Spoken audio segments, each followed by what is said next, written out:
Hello दोस्तों, pink city agriculture classes में आपका स्वागत है। दोस्तों, आज के वीडियो में हम बात करेंगे हॉर्टिकल्चर क्रॉप मैंगो की। दोस्तों, आम को फलों का राजा, किंग ऑफ फ्रूट बोलते हैं। इसके अलावा इसको राष्ट्रीय फल या bathroom fruit, national fruit, bathroom fruit भी कहते हैं। बात करें इसमें गुणसूत्रों की, तो इसमें गुणसूत्र होते हैं 2n बराबर 40। वानस्पतिक नाम की, तो वानस्पतिक नाम होता है मेंजिफेरा इंडिका, मेंजिफेरा इंडिका। और कुल होता है एनाकार्डियेसी। दोस्तों, एनाकार्डियेसी कुल होता है आम का, और यह कुल काजू का भी होता है। काजू का भी कुल एनाकार्डियेसी होता है। तो इस तरह से आपको ऐसे इंटरलिंक करके याद कर लेना है कि जो एनाकार्डियेसी कुल है वह आम का भी होता है और काजू का भी होता है। इन चीज़ों को साथ साथ में हम इंटरलिंक करते चलेंगे, जिससे हम याद करने में आसानी रहेगी। जैसे कि कुल का नाम आया एनाकार्डियेसी, तो एनाकार्डियेसी कुल आम का भी होता है और काजू का भी होता है। तो इस तरह से हम इसको याद कर लेंगे कुल को। आगे हम बात करें तो उत्पत्ति, इसका उत्पत्ति स्थल कहाँ है या ये प्योर रूप से कहाँ पाया जाता है। जहाँ पे इसकी उत्पत्ति हुई है वहाँ पे ये प्योर रूप से पाया जाता है, या कहें कि इसका उत्पत्ति स्थल कौन सा है, तो इंडो बर्मा या फिर भारत, ये इसका उत्पत्ति स्थल है, इंडो बर्मा या भारत। आगे बात करें, भारत का आम उत्पादन में प्रथम स्थान है। भारत का प्रथम स्थान है आम उत्पादन में, और पूरे विश्व का 54% आम का उत्पादन भारत में होता है। पूरे विश्व का 54% उत्पादन भारत में होता है। भारत में सर्वाधिक आम उत्तर प्रदेश में पाया जाता है। अगर भारत में किस राज्य में सबसे ज़्यादा उत्पादन पाया जाता है ये पूछा जाए तो उसका आंसर आएगा उत्तर प्रदेश। यूपी में सबसे ज़्यादा आम का उत्पादन होता है। राजस्थान में आम का उत्पादन बांसवाड़ा में होता है। दोस्तों, बांसवाड़ा में क्यों होता है? क्योंकि आम के उत्पादन के लिए गर्म और साथ में थोड़ी नम जलवायु की आवश्यकता होती है।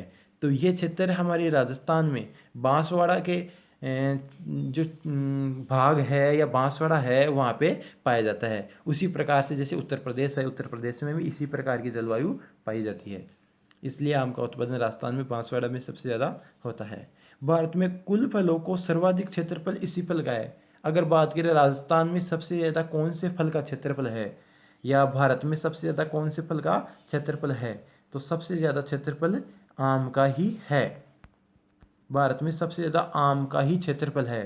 प्रोडक्शन सबसे ज़्यादा आम का नहीं होता है, लेकिन बात करें क्षेत्रफल की तो क्षेत्रफल के हिसाब से आम का क्षेत्रफल सबसे ज़्यादा है। लेकिन अगर बात करें प्रोडक्शन की तो प्रोडक्शन या उत्पादन सबसे ज़्यादा केले का होता है।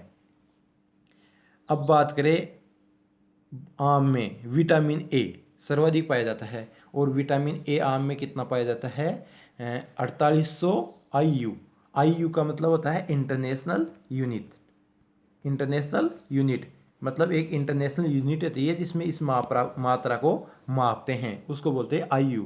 तो IU लगभग नैनोग्राम, 1 नैनोग्राम में 40 IU होता है। 1 नैनोग्राम में 40 IU होता है। तो इस प्रकार से ये एक इंटरनेशनल यूनिट होती है किसी भी चीज़ को मापने की। तो विटामिन ए 4800 IA पाया जाता है आम में। और आम विटामिन सी का भी अच्छा स्रोत है, मतलब विटामिन सी भी इसमें अच्छी मात्रा में पाया जाता है। आम के फल का प्रकार अस्टिल या ड्रूप होता है। ये अस्टिल या ड्रूप क्या होता है दोस्तों? अगर कोई भी फ्रूट में बीच में एक ही उसका बीज हो, या जिसको हम गुठलिया बोलते हैं या सीड बोलते हैं, वो एक सीड हो और वो चारों तरफ से मोटी बित्ती से कवर हो, मोटी बित्ती से कवर हो और बीच में एक ही सीड हो, उसको बोलते हैं अस्टिल या ड्रूप। जैसे कि आम हुआ, बेर हुआ और जामुन हुई। तो इस चीज़ में क्या होता है, जो ये सीड होता है वो एक ही सीड होता है, कठोर सीड होता है, चारों तरफ से मोटी बित्ती से कवर होता है। तो इस तरह से इस तरह के जो बीज होते हैं, इस तरह के जो फल होते हैं उसको अस्टिल फल या ड्रूप बोलते हैं। खाने योग्य भाग इसमें मध्य फल भित्ति होती है या मीजोकार्प होती है। दोस्तों जो बाहरी, एक तो बाहरी आवरण होता है, एक ये सीड के ऊपर का होता है ये, और एक ये होता है। तो इसको क्या बोलते हैं, मध्य फलवृत्ति होती है, ये मध्य होती है। ये बाहरी फलवृत्ति, ये आंतरिक फलवृत्ति, ये तो आंतरिक फलवृत्ति हो गई, ये बाहरी फलवृत्ति हो गई, और ये मध्य फलवृत्ति हो गई। तो खाने योग्य भाग ये मध्य फलवृत्ति होता है, ऊपर ये कवर होता है। तो इसको बोलते हैं मीजोकार्प, इसको बोलते हैं पेरिकार्प, अंदर होता है उसको बोलते हैं इंटरकार्प। इंटरकार्प, मेजोकार्प और पेरिकार्प, ऊपर का होता है उसको पेरिकार्प बोलते हैं। बाह्य फलवृत्ति, तो इसमें खाने योग्य भाग है वो मध्य फलवृत्ति है, ये बीच का भाग है। आम का पौधा परपरागित होता है या क्रॉस पोलिनेटेड होता है, और उसमें परागण घरेलू मक्खी के द्वारा होता है। जो हाउस फ्लाई होती है मस्का डोमेस्टिका, जिसका वैज्ञानिक नाम है मस्का डोमेस्टिका, इसके द्वारा इसमें परपरागित होता है। और दोस्तों आपको बता दूं, इसमें इतनी फूल कैरी होते हैं कि फ्रूट जो फल लगते हैं फूल से, उसका अनुपात होता है 0.1%। मतलब 0.1% जो फूल है उनसे ही फल बनते हैं, बाकी के तो ऐसे ही गिर जाते हैं। तो आप अनुमान लगा सकते हैं कि कितनी संख्या में इसमें फूल लगते हैं, और उसके बावजूद भी कितनी कम संख्या में इसमें फ्रूट लगते हैं अनुपात में फलों के। तो 0.1% ही इसमें फल बनते हैं फूल से, बाकी के ऐसे ही गिर जाते हैं। तो क्रॉस पोलिनेशन होता है, और वो क्रॉस पोलिनेशन हाउस फ्लाई मक्खी के द्वारा होता है, जिसको मस्का डोमेस्टिका बोलते हैं। आगे बात करें दोस्तों, तो जलवायु इसके लिए कैसी चाहिए। तो आम के लिए मैंने बताया आपको कि उष्ण गर्म जलवायु का पौधा है ये, इसके लिए उष्ण जलवायु चाहिए, और ये उपोष्ण में भी उगाया जा सकता है। और आम के अनुकूल तापमान है 24 से 27 डिग्री सेंटीग्रेड। जैसे कि मैंने बताया आपको, उत्तर प्रदेश में इसके लिए आइडल टेम्परेचर रहता है, उष्ण और उपोष्ण जलवायु रहती है, 24 से 27 डिग्री सेंटीग्रेड तापमान होता है। जैसे राजस्थान में बांसवाड़ा की बात करें इस प्रकार से। आगे बात करें इसमें किस प्रकार की इसको सोइल चाहिए, तो इसके लिए उचित जल निकास वाली दोमट मिट्टी अच्छी रहती है। दोमट वो होती है जिसमें कलियाई मृदा का और बलुई मृदा का दोनों का गुण हो, या दोनों का मिक्सर हो, उसको बलुई मिट्टी या दोमट मिट्टी बोलते हैं। और भूमि की गहराई 2 मीटर तक होनी चाहिए, क्योंकि इसकी जड़ें गहराई तक जाती है, तो अच्छा विकास हो सके इस वजह से 2 मीटर की गहराई तो मिट्टी में होनी ही चाहिए, या 2 मीटर गहरी मृदा होनी चाहिए। और अच्छे विकास के लिए इसमें लवणीय सारी भूमि नहीं होनी चाहिए, लवणीयता व सारीयता नहीं होनी चाहिए, क्योंकि लवणीय सारी मृदा में आम का उत्पादन अच्छा नहीं होता है। इस वजह से लवणीय व सारी भूमि उपयुक्त नहीं है आम के लिए। अगर प्रवर्धन की बात करें, तो अगर उत्तर भारत की बात करें, तो उत्तर भारत में वीनियर ग्राफ्टिंग एक अच्छी विधि है प्रवर्धन की या प्रोपगेशन की। उत्तर भारत में ये पहले से प्रचलित है वीनियर ग्राफ्टिंग की, लेकिन अभी प्रेजेंट टाइम में एक नई विधि डेवलप की गई है, जिसका कॉमर्शियल क्षेत्र से देखा जाए तो बहुत महत्व है इसका, और यह ज़्यादा यूज भी की जा रही है। जैसे महाराष्ट्र की बात करें, तो महाराष्ट्र में ये सबसे ज़्यादा प्रयोग में ली जा रही है, उसका नाम है एपिकोटाइल ग्राफ्टिंग। ये एक ग्राफ्टिंग की विधि है जो आम में सबसे ज़्यादा उपयोग की जाती है, एपिकोटाइल ग्राफ्टिंग। इसमें क्या है ना, पौधा एक साल से कम में भी तैयार हो जाता है। तो एपिकोटाइल ग्राफ्टिंग है, ये महाराष्ट्र में सबसे ज़्यादा यूज की जाती है, और ये एक नई विधि है। लेकिन अगर दक्षिणी भारत की बात करें, तो दक्षिण भारत में भी एपिकोटाइल ही सबसे ज़्यादा काम में लेते हैं, और उत्तर भारत की बात करें तो उत्तर भारत में वीनियर ग्राफ्टिंग काम में लेते हैं, और ये एक पुरानी विधि भी है। आगे बात करें तो सांकुर्सा का। दोस्तों सांकुर्सा का किसे बोलते हैं, पौधे को 2 भागों में बांटा जाता है। एक तो ये ऊपर का भाग हो गया, और एक ये नीचे का भाग हो गया। तो ये जो पौधे को हम ग्राफ्टिंग करते हैं, तो या तो ऊपर के भाग लगाते हैं या यहाँ से काट देते हैं, तो या तो नीचे का भाग नया लगाते हैं या फिर ऊपर का भाग नया लगाते हैं। तो ज़्यादातर क्या करते हैं, जो ये ऊपर का भाग है ये ही हम पौधे में यूज करते हैं। नया। तो इसमें क्या होता है, ये नीचे का जो भाग है उसको तो बोलते हैं रूट स्टॉक, रूट स्टॉक। और अगर बात करें उस ऊपर की तो इसको बोलते हैं सायन, सायन बोलते हैं या संकुर शाखा बोलते हैं। तो इस प्रकार से जो ऊपर का जो ये भाग है पौधे का, अगर यहाँ से काटते हैं हम तो ये ऊपर का भाग है उसको संकुर शाखा बोलते हैं।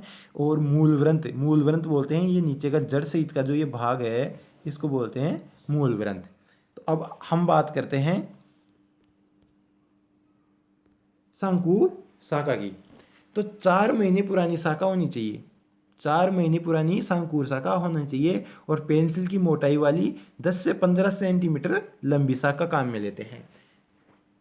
अगर कोई शाखा है जो हम काम में ले रहे हैं वो 10 से 15 सेंटीमीटर तो लंबी होनी चाहिए, पेंसिल के आकार की मोटी होनी चाहिए और कम से कम 4 महीने पुरानी होनी चाहिए। वैसे 4 से 5 महीने पुरानी हम काम में लेते हैं, 5 महीने से ज़्यादा पुरानी काम में नहीं लेते, लेकिन 4 से 5 महीने पुरानी होनी चाहिए। और मूल व्रंत या रूट स्टॉक की बात करें तो ज़मीन से 20 सेमी ऊंचा होना चाहिए, 20 सेंटीमीटर ऊंचा होना चाहिए रूट स्टॉक या मूल व्रंत।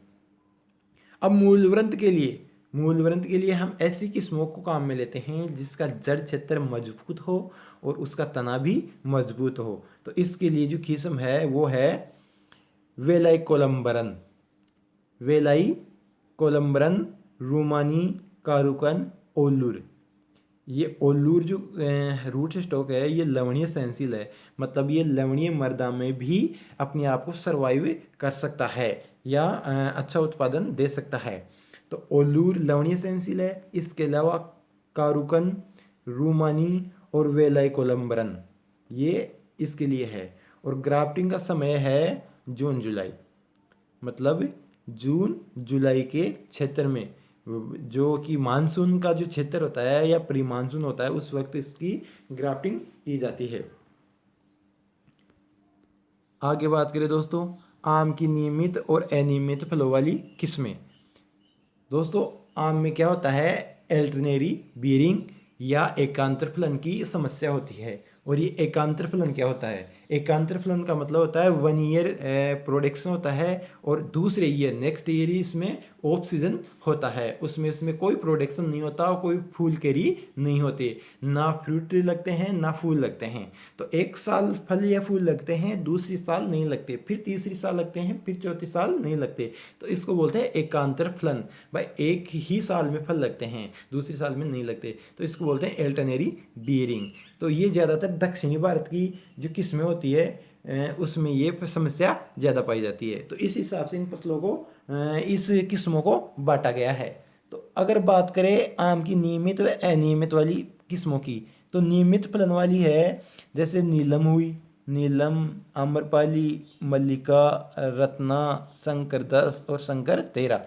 ये क्या होती है, नियमित फलन देती है, हर साल फल या फूल ये देती है। लेकिन अगर अनियमित की बात करें तो जैसे लंगड़ा, बॉम्बे ग्रीन या बॉम्बे हरा, चौसा, अल्फांजो, हिमसागर, जर्दालू, दशहरी। और अगर दोस्तों इनकी बात करें तो ये ज़्यादातर जो किस्में हैं वो दक्षिणी भारत की है, ये दक्षिणी भारत में उगाई जाती है ये सारी किस्में। तो अगर हम ऐसे समझ सकते हैं इसको इंटरलिंक करके कि दक्षिणी भारत में, सॉरी दोस्तों, दक्षिणी भारत में ये किस्में उगाई जाती है जबकि ये किस्में उत्तरी भारत में उगाई जाती है। क्योंकि उत्तरी भारत में उगाई जाने वाली किस्में हैं वो सारी है ना अल्टरनेटिव बियरिंग वाली होती है। और जैसे लंगड़ा हुआ उत्तर प्रदेश में सबसे ज़्यादा उगाई जाती है, लंगड़ा और दशहरी ये उत्तर प्रदेश में यूपी में सबसे ज़्यादा उगाई जाती है, चौसा हुआ, बॉम्बे हरा हुआ, तो ये सारी क्या है ना उत्तरी भारत में उगाई जाती है। तो उत्तरी भारत की जो किस्में होती है वो अनियमित फलन वाली होती है। लेकिन दक्षिणी भारत की बात करें जैसे तोतापुरी हुई, नीलम हुई, आम्रपाली मल्लिका हुई, ये दक्षिणी भारत में सबसे ज़्यादा उगाई जाती है और ये रेगुलर बियरिंग वाली होती है, हर साल ये प्रोडक्शन देती है। जबकि अनियमित वाली होती है ना जैसे लंगड़ा, दशहरी, बॉम्बे ग्रीन, चौसा, अल्फांजो, हिमसागर, जर्दालू, ये उत्तरी भारत में सबसे ज़्यादा उगाई जाती है। तो हमें इस चीज़ को एकदम क्लियर करना है, बिल्कुल कंफ्यूज में नहीं रहना है कि उत्तरी भारत की जो किस्में हैं, उत्तरी भारत की किस्मों को अगर नाम लें तो जैसे लंगड़ा हुआ, दशहरी हुई, चौसा हुआ, बॉम्बे हरा हुआ, अल्फांजो, जर्दालू, हिमसागर, ये किस्में हैं, ये उत्तरी भारत में सबसे ज़्यादा उगाई जाती है और उसमें एकांतर फलन होता है, अल्टरनेटिव बियरिंग होता है। जबकि अगर बात करें दक्षिणी भारत की तो नीलम, तोतापुरी, आम्रपाली, मल्लिका, रत्ना, ये दक्षिणी भारत में उगाई जाती है और ये रेगुलर बियरिंग वाली होती है। आगे बात करें दोस्तों, जो बॉम्बे ग्रीन जो किस्म है, ये अगेती किस्म है और जून में ही पक जाती है। ये एक अगेती किस्म है और जून में पक जाती है। जैसे जुलाई अगस्त की बात करें और किस्में पकती है, लेकिन बॉम्बे ग्रीन की बात करें तो जून में ही ये पक जाती है। अगर चौसा की बात करें तो सबसे मीठी किस्म है चौसा। इसमें TSS सबसे ज़्यादा होता है, लगभग 12 से 15% इसमें TSS होता है और ये सबसे मीठी किस्म होती है। और एक किस्म होती है दोस्तों सिंधु, एक किस्म है सिंधु जो कि बीज रहित किस्म होती है। सिंधु है, ये बीज रहित किस्म होती है और ये उत्तरी भारत में पछती किस्म के रूप में काम में लेते हैं और ये बीज रहित किस्म होती है सिंधु। सिंधु में बीज नहीं होता है दोस्तों। तो हमें याद करना है कि सबसे मीठी किस्म कौन सी है, तो हम बात करेंगे चौसा। अगर बात करें कि बीज रहित किस्म कौन सी है तो उसकी बात आएगी सिंधु।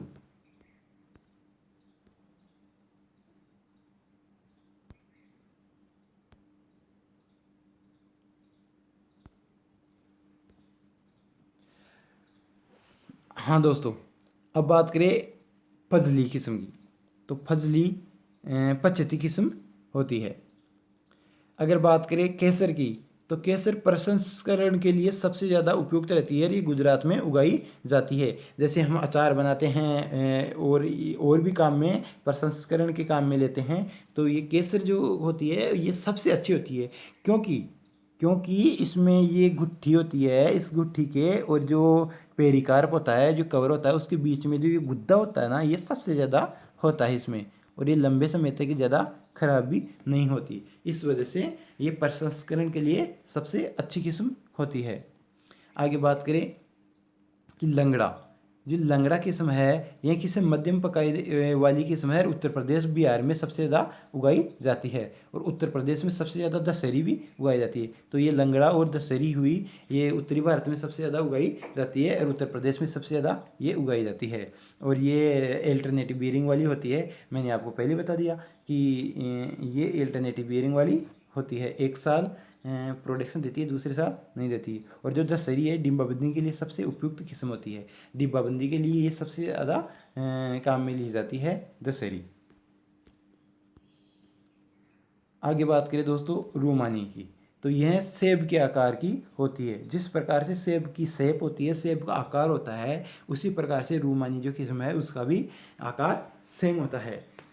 बात करें off season varieties, off season variety वो होती है दोस्तों जिसमें, जैसे कि गर्मियों के मौसम में जून जुलाई अगस्त में आम का प्रोडक्शन सबसे ज़्यादा होता है और इस वजह यही एक मौसम है जिसमें आम का उत्पादन होता है। लेकिन अगर बात करें हम सर्दियों में अगर आम का उत्पादन हो तो क्या हो, तो कुछ किस्में ऐसी है जो सर्दियों में भी आम का उत्पादन देती है, जैसे कि निरंजन और मधुलिका। ये क्या ऑफ सीजन है। जैसे गर्मियों में तो इसका सीजन होता है आम का, लेकिन सर्दियों में इसका ऑफ सीजन होता है। उस ऑफ सीजन में भी अगर कोई प्रोडक्शन अगर देती है कोई वेराइटी, तो उसको बोलते हैं ऑफ सीजन वेराइटीज़। और तो ये ऑफ सीजन वेराइटी आम की है निरंजन और मधुलिका। अब इसमें क्या होता है, आम के जो बीज होते हैं या जो सीड होता है, उसमें बहुभुरणता पाई जाती है। एक ही सीड में एक से अधिक, दो मान ले, ज़्यादातर दो होता है, लेकिन एक से अधिक तीन भी हो सकते हैं इसमें। तो ज़्यादातर दो होते हैं, तो एक ही बीज में दो भ्रूण होते हैं या दो पौधे जन्म ले सकते हैं, तो उसको बोलते हैं बहुभ्रूणता या पॉलीएम्ब्रियोनिक। जैसे चंद्रा किरण, गोवा, ओलूर, सेलम, वेलारी, तो ये क्या होती है, इसमें बहुभ्रूणता पाई जाती है। ये जो किस्में हैं, ये क्या है ना, एक अलग किस्में हैं जिसमें बहुभ्रूणता ज़्यादातर पाई जाती है, या अक्सर हम बोले कि अक्सर इसमें पाई जाती ही है। तो वो होती है चंद्रा किरण, गोवा, ओलूर, सेलम और बेलारी। एक बीज में अनेक पौधे का उत्पादन होना बहुभुर्णता कहलाता है, जो मैंने आपको अभी बताया है। और बहुभुर्णता आम के अलावा नींबू में भी पाई जाती है। मतलब नींबू में भी सेम वही सिम्टम्स पाए जाते हैं जो आम में पाए जाते हैं, कि एक सीड होता है, उस एक सीड में एक से अधिक भ्रूण होते हैं। जैसे ये 2 भ्रूण है, तो अगर सीड वो पौधा जन्म लेगा एक सीड से, तो 2 जन्म लेगा, एक तो इससे और एक इससे। मतलब एक ही सीड में 2 भ्रूण पाए जाते हैं। जैसे हम बोलते हैं बीज किसको बोलते हैं, कि किसी भी पौधे के परिपक्व बीजांड को हम बीज बोलते हैं। तो ये परिपक्व बीजांड है, ये एक ही पौधे एक ही सीड में 2 हो सकते हैं, आम में और नींबू में। तो इन दोनों को हमें इंटरलिंक कर लेना है और अच्छी तरह से याद कर लेना, कंफ्यूज नहीं होना है कि बहुगुणता किस किस पौधे में पाई जाती है। अगर ऑप्शन में आ जाए कि क्वेश्चन आ जाए कि बहुगुणता किस में पाई जाती है, तो एक ऑप्शन तो आ जाए आम, जैसे आम आ गया, दूसरा आ गया नींबू आ गया, और इसके अलावा 3 और 4 2 ऑप्शन अदर आ जाए। और अगर चौथे ऑप्शन में आ जाए कि 1 और 2 दोनों, तो आपको सही करना है 1 और 2 दोनों। ये चौथा ऑप्शन आपको सही करना है कि आम में भी होता है और नींबू में भी होता है। अगर आम अकेला आ जाए तो आपको टिक करना है कि आम में होता है बहुगुणता, अगर नींबू ऑप्शन में नहीं आए तो। अगर ऑप्शन में ओनली नींबू ही आ जाए तो नींबू से ही करना है कि हाँ नींबू में होता है। लेकिन ऑप्शन में अगर दोनों आ जाए, साथ में आ जाए कि फर्स्ट और सेकेंड दोनों, तो ये आपको सही करना है फर्स्ट और सेकेंड दोनों, क्योंकि आम के अलावा नींबू में भी बहुगुणता पाई जाती है। अब बात करें दोस्तों कि उत्परिवर्तन में से तैयार किस्म, जो रोसी का जो किस्म है वो उत्परिवर्तन से या म्यूटेशन। म्यूटेशन का मतलब होता है दोस्तों, जीन होता है, जीन में जीन की तोड़ फोड़ करने की जो क्रिया होती है, कुछ जीन में ऐसा बदलाव आ जाता है जो या तो उसमें पहले से होता नहीं है, या फिर जो होता है लेकिन वो प्रभावी नहीं होता, उसको प्रभावी बना के हम जो किस्म बनाते हैं उसको बोलते हैं उत्परिवर्तित किस्म। तो इसको बोलते हैं रोसी का जो किस्म है वो उत्परिवर्तित से तैयार की गई है। और छोटे फल वाली किस्म है मोती दाना। मोती दाना, इसको याद कर ले कि मोती दाना होता है, ये जैसे छोटा दाना होता है मोती का, इस प्रकार से हम इसको याद कर लेंगे एक ट्रिक के तौर पे, कि मोटी दाना होती है वो छोटे आकार के फलों वाली किस्म होती है मोती दाना। अब अल्फांजो दोस्तों, अल्फांजो एक ऐसी किस्म है जिसका प्रोडक्शन सबसे ज़्यादा होता है, इसका उत्पादन बहुत ज़्यादा होता है। ये महाराष्ट्र में उगाई जाती है, लेकिन और हाँ, प्रसंस्करण के लिए ये सबसे अच्छी किस्म होती है। लेकिन इसका सबसे ज़्यादा जो प्रॉब्लम है वो ये है कि इसमें स्पॉन्ज युक्त की समस्या सबसे ज़्यादा पाई जाती है। ये किस्म है जो ये एक तो महाराष्ट्र में सबसे ज़्यादा उगाई जाती है, महाराष्ट्र में सबसे ज़्यादा उगाई जाती है ये किस्म, और सबसे ज़्यादा निर्यात की जाती है ये किस्म, सबसे ज़्यादा उत्पादन इसमें होता है, और कॉमर्शियल रूप से देखा जाए तो सबसे अच्छी किस्म है। सिर्फ प्रॉब्लम इसमें इतनी सी है कि इसमें जो अल्फांजो जो किस्म है जिसको हफ्सी भी बोलते हैं, तो इसमें हाफूज बोलते हैं इसको, और ये स्पॉन्ज युक्त की समस्या इसमें पाई जाती है। ये एक इसकी प्रॉब्लम है, स्पॉन्ज युक्त की समस्या पाई जाती है, वरना सबसे अच्छी किस्म है अल्फांजो। सबसे ज़्यादा प्रोडक्शन होता है, महाराष्ट्र में उगाई जाती है, और सबसे ज़्यादा निर्यात की जाने वाली ये किस्म है। अब मैंने आपको बताया कि एकांतर फलन क्या होता है। एकांतर फलन वो होता है कि एक साल में उत्पादन हो और दूसरे साल में बिल्कुल उत्पादन नहीं हो, ऑफ ईयर हो, उसको बोलते हैं एकांतर फलन। तो आम में एकांतर फलन की समस्या पाई जाती है, अर्थात एक साल में फल लगते हैं, दूसरे साल में फल नहीं लगते। ये है जो मैंने आपको ऑलरेडी बता दिया। अब संकर किस्मों की बात करें तो दोस्तों, मल्लिका किस्म है वो नीलम और दशहरी से मिलके बनी होती है। तो आप इसको ऐसे भी बोल सकते हैं कि DNA। ये एक ट्रिक होती है दोस्तों याद करने की। जैसे DNA है तो D का मतलब हो गया दशहरी, N का मतलब हो गया नीलम, और A का मतलब हो गया अल्फा आम्रपाली। इसी प्रकार से NDM। अब NDM का मतलब हो गया नीलम दशहरी। अब देखो इन दोनों में ये दो है DNA और NDM, इनको आपको याद कर लेना है पहले तो, फिर मैं आपको बताऊं कि ये जो लास्ट का है इसको अलग कर देना है, एक को अलग कर देना है, M को अलग कर देना है।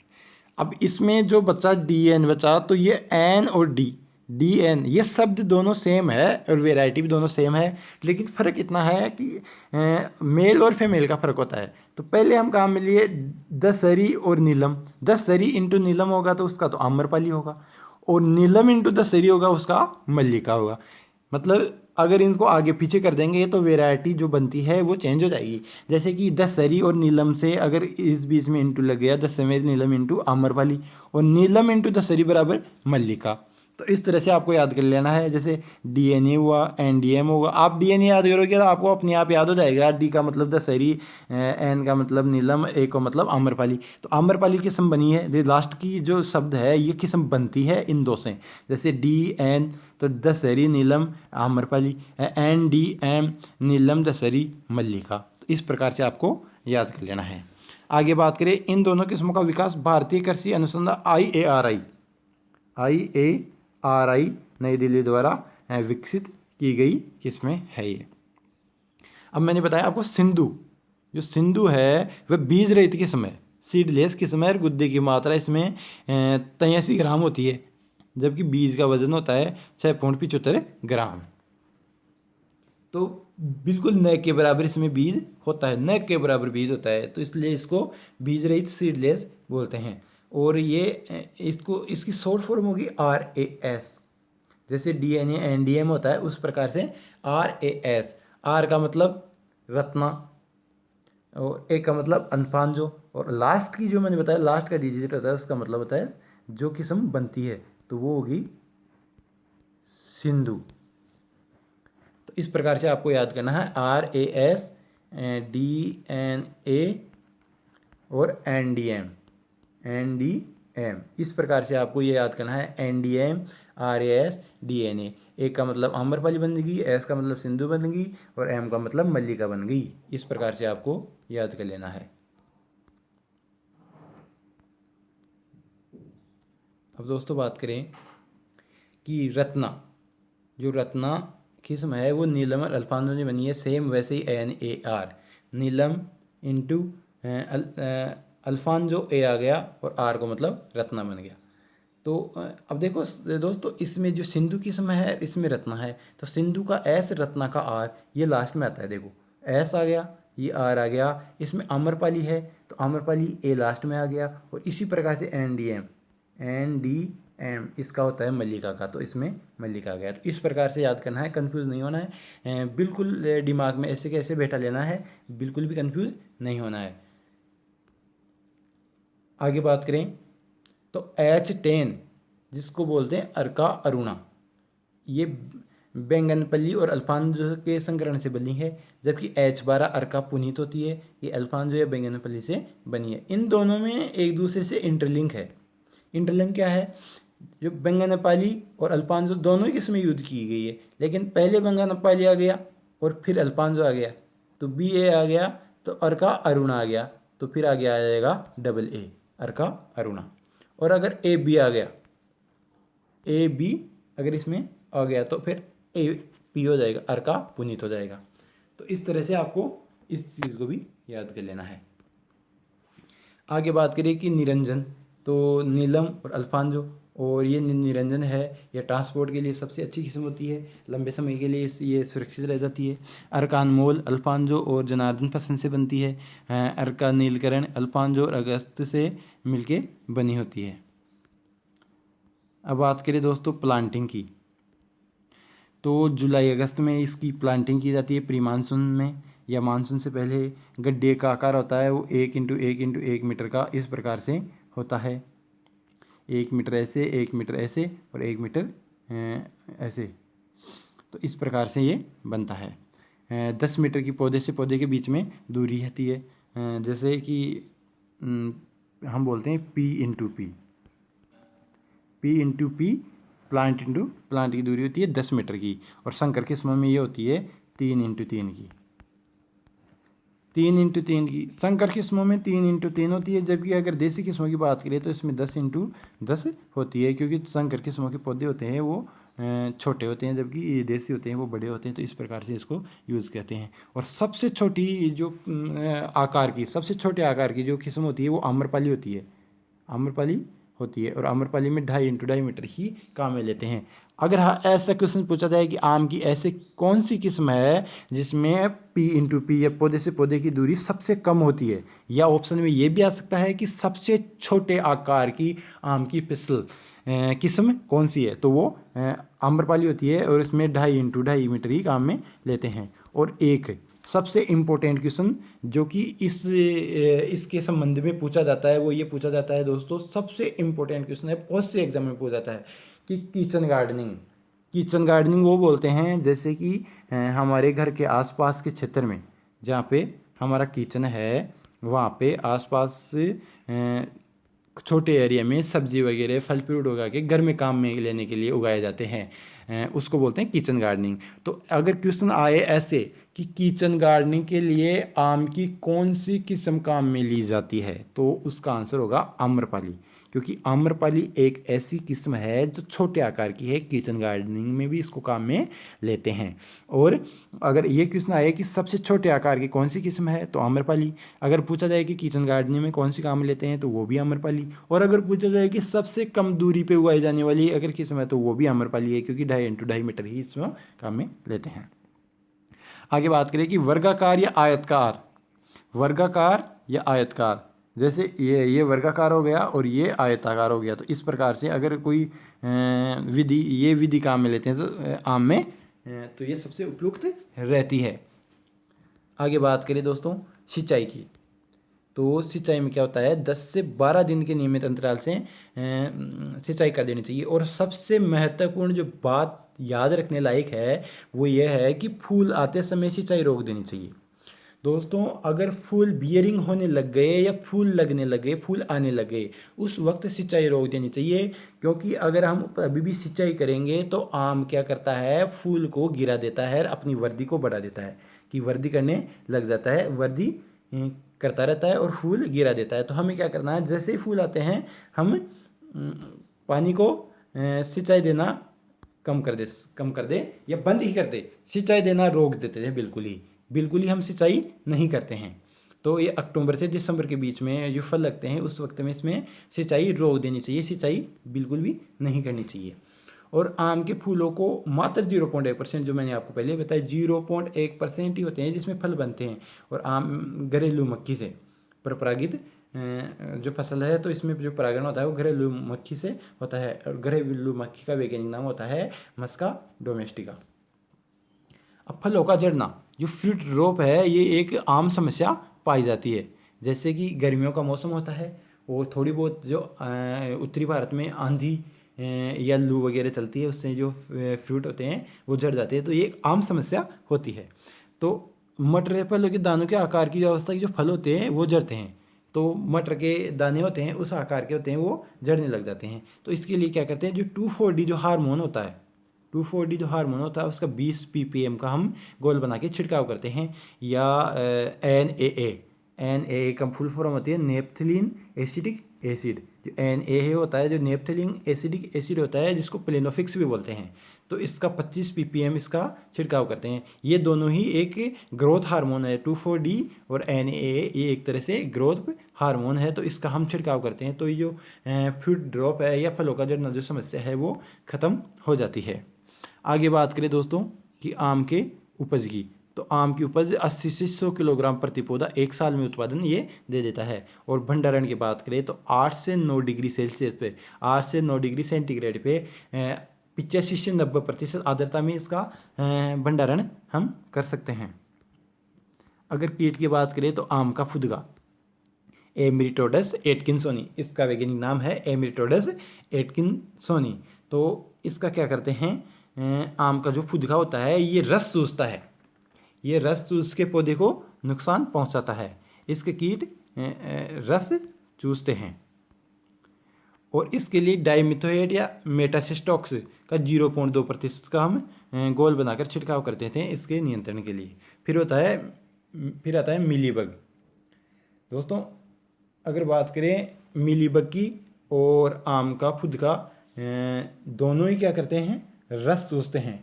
आम का खुद को बोलते हैं एम्ब्रिटोडस एटकिंसोनी, जबकि मिलीबग को बोलते हैं ड्रोसिका मेंजिफेरा। जो मिलीबग है इसका वैज्ञानिक नाम है ड्रोसिका मेंजिफेरा, और यह भी एक मुख्य कीट है और ये रस चूसता है, ये भी रस चूसता है और आम का खुद का भी रस चूसता है।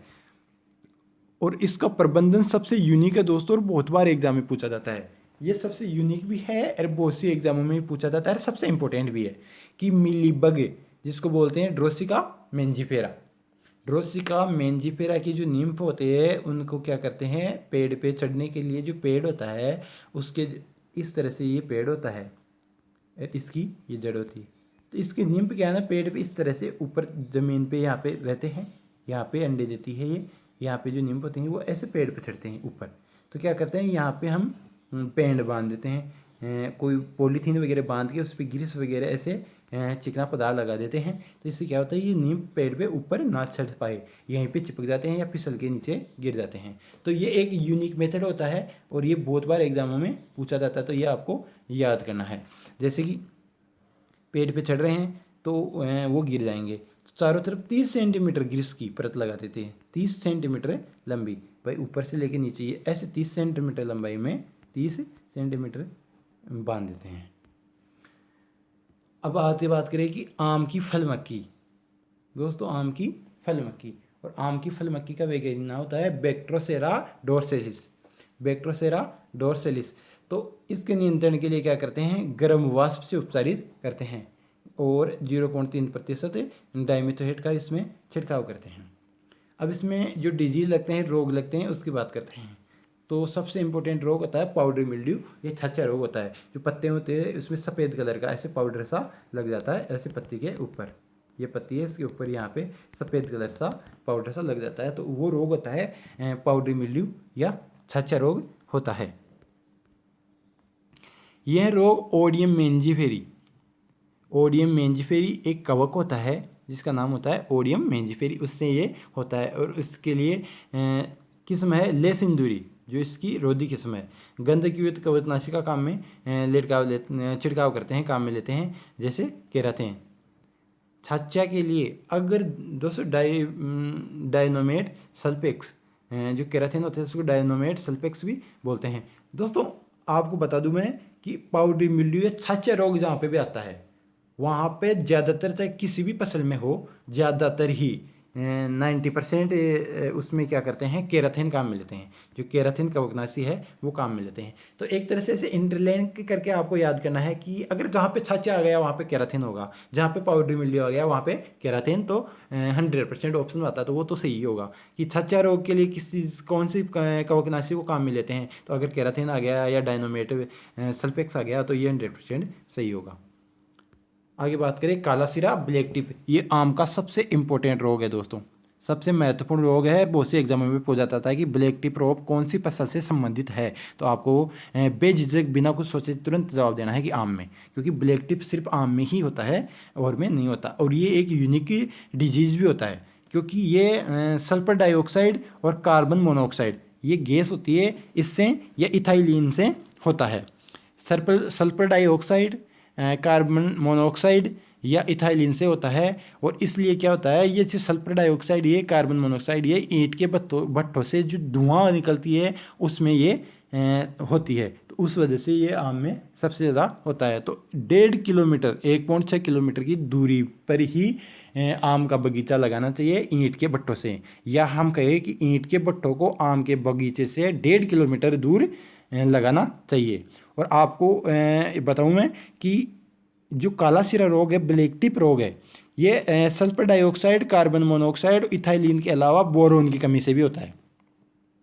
तो इसके उपाय होते हैं कि या तो इसमें बोरेक्स का छिड़काव करो, जो बोरेक्स होता है उसमें 0.6% बोरेक्स का छिड़काव करना पड़ेगा, 0.6% बोरेक्स का छिड़काव करेंगे, और बोरेक्स में 11% बोरोन होता है, जो बोरेक्स होता है उसमें 11% तो बोरोन होता है और 0.6%, ऐसे कंफ्यूज नहीं होना है कि 0.6% तो हम बोरेक्स का छिड़काव करेंगे, जबकि बोरेक्स में बोरोन होता है 11%।